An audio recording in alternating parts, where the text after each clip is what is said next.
Abriendo el juego. Estamos de regreso con ustedes con más de Abriendo el Juego en un programa bastante nutrido, con muchas cosas interesantes. Y Trevor Bauer, ¿qué es lo que pasa? Que no está en rotación. Tú te fuiste para México, pero la principal noticia es esa, que no está en rotación con los Diablos Rojos del México en la postemporada. Pero aquí dice que él está en un proceso de recuperación, que ha estado enfermo, que tuvo unos problemas gastrointestinales que lo han ido complicando en el tema de salud. Eso dijo el vicepresidente deportivo de los Diablos, Jorge del Valle. Parece que ahora le hicieron efecto los tacos y ese tipo de cosas. Esta comida pica. O no los tacos, sino los picantes. El picante, y las señores, oye, allá tú vas y tú dices, no me le pongas picante y como quiera pica. Son tan malos los Medias pasó, Blancas que han perdido esos 20 en línea, están a uno del récord de Grandes Ligas. ¿Hasta dónde podría llegar esta racha? son muy buenos y lo que pasa es que no están saliendo bien las cosas. ¿Qué tú crees? No, pero yo le pregunto a ustedes si son el peor equipo que hemos visto probablemente en la historia de la liga. Porque es que no puede ser. Ellos compiten ahora mismo en personal y en rendimiento con los Tigres de Detroit del 2003. Ese equipo que ganó 43 juegos, ustedes recuerdan. Pero es que yo no sé. Ellos están jugando esa clase de béisbol ahora mismo. Porque, por eso yo te preguntaba, porque hay que establecer la diferencia entre un roster malo, que por ejemplo lo que tiene Oakland, un roster pobre, de gente muy joven o gente desconocida, y un roster con elementos para tú ganar juegos en Grandes Ligas, tener un roster que por lo menos no se ve mal y un rendimiento tan pobre en el terreno de juego. Pero hablando de roster y comparándolo con ese equipo del 2003, estos Medias Blancas tienen mejor roster. Por ejemplo, aquel Detroit no tenía un Garrett Crochet. Recuérdense esa rotación que lo que tenía era Nate Cornejo, a Jeremy Bonderman y pitchers que eran un desastre. Establecieron unos récords esos pitchers con 1-20, 1-19. Sí, Adam Bernero. Esos eran los pitchers de Detroit, abridores y los bateadores. El mejor era Dimitri Young, que era un bateador bueno, pero no élite. Señora, aquí tú tienes un Luis Robert. Aquí tú tenías un Eloy Jiménez, que lo cambiaron, sí, pero él comenzó con el equipo. Aunque la salud lo traiciona, pero ese es un bateador. Ese muchacho. Y hay otros más ahí con mucho mejor proyección que el lo que apellido Chips, el jardinero, que es un tipo con poder también. Pero que yo digo, ellos no son el peor roster de Grandes Ligas. Ahora mismo. O sea, el roster ahora después de los cambios. Después de los cambios, pero ellos no eran el peor roster de Grandes Ligas. Si tú haces la comparativa. Yo creo que más allá del rendimiento deportivo, y creo que es por donde tú vas, tiene que haber un tema de química ahí dentro. Tiene que haber un tema psicológico. Tiene que haber varios problemas que están afectando al equipo, porque no se entiende cuando tú tienes un jugador como un lanzador como Garrett Crochet, un jugador como Luis Robert, un jugador como Eloy Jiménez, que es cierto que él estando saludable esta temporada no pudo rendir, pero todavía él mantiene un alto perfil. Que ese equipo no pueda mantenerse, que no pueda ir a ganar una racha de 3 victorias. O sea, eso es inaceptable para un equipo de Grandes Ligas. No, súmale a Crochet, a Eric Fidi, que Fidi, tuvo hasta la fecha de cambio. O sea, ellos tenían 2 abridores que pudieran ser cabeza de rotación en muchos equipos y aún así no podían frenar la racha. Recuerda que tuvo una de 14 también un tiempo atrás y ya estaba por 20.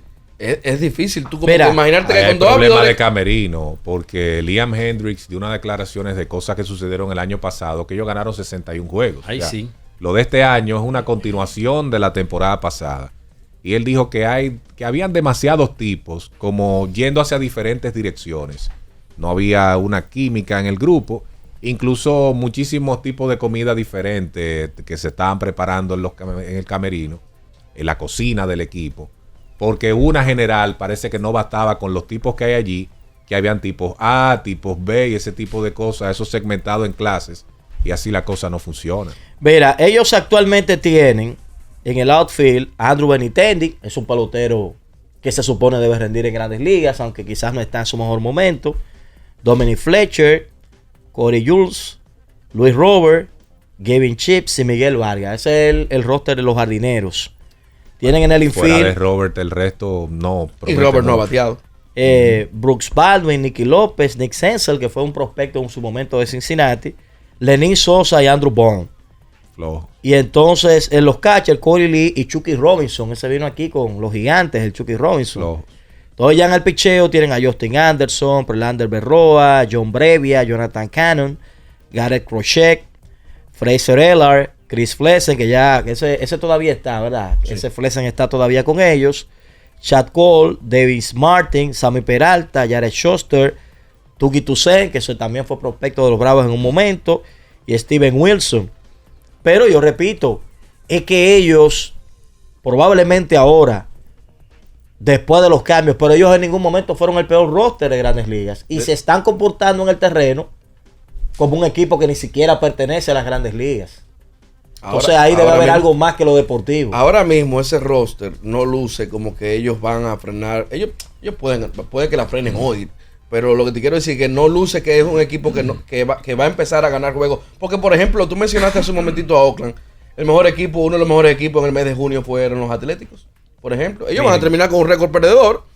Pero por lo menos tú ves como una luz que cuando ellos se muden eventualmente, como que ellos pueden tener un roster competitivo. Pero en el caso de Chicago, tú no puedes decir eso para nada. Miren, bueno, casualmente Chicago, para oír lo de Alex, van justamente a visitar a Oakland. Se van a enfrentar con Oakland.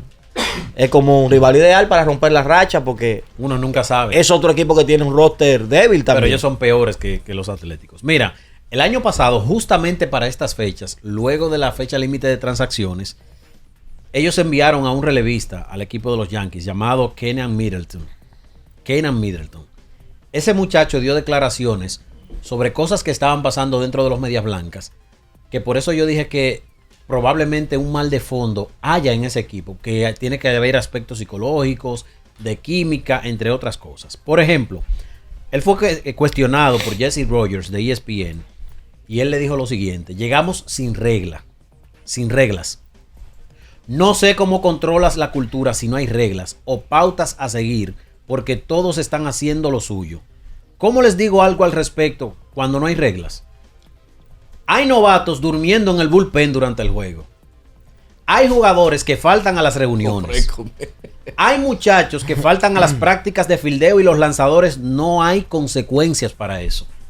O sea, es básicamente que el coach de picheo dice: ok, los pitchers van a chaguear mientras los muchachos están bateando prácticas. Quizás eso no es un mandato de exigencia deportiva, pero los pitchers se quedan durmiendo en el bullpen. Incluso en el medio del juego habían lanzadores durmiendo en el bullpen y convocan por ejemplo, a un meeting. Y había jugadores que decían: no, yo no voy para allá porque ¿qué es lo que va a hablar fulano? No, y entonces supuestamente Pedro Grifol, el dirigente, trató de motivar a los jugadores de los Medias Blancas diciéndole que si ellos siguen así, serán recordados por siempre como el peor equipo de todos los tiempos en el béisbol de Grandes Ligas. Y los veteranos entonces se enfogonaron también ahí adentro. Que cómo tú motivas a una gente con ese tipo de palabras. Para que ustedes tengan una idea, los que manejan el idioma de las apuestas, ellos van esta noche a Oakland. Ellos llevan a Cannon como abridor para ese juego. Oakland todavía oficialmente no ha anunciado su abridor y Oakland es macho de 18. O sea, estamos hablando de que un equipo malo que no ha dicho quién va a pichar todavía. Macho de 18. No, favorito. Bueno, favorito de 18. El equipo de los Atléticos que todavía no ha anunciado su lanzador. No, yo no sé. Se lanzaba, él le gustaba mucho. Lo dicho aquí que se le gustaba mucho a Huevo y Mar. Lo que pasa es que yo lo dejé a tiempo, ustedes no lo han dejado. Miren, antes de la pausa, ¿tiene algo por ahí de don Héctor J? Ya se acabó el tiempo de esa misión. Ya las cuatro cuñas ya se pasaron. Respeten a los veteranos. Pero yo no estoy faltando el respeto a nadie. Por eso es que tenemos los líos. Yo le estoy por eso es que tenemos los líos. ¡Pausa y volvemos! En Abriendo el Juego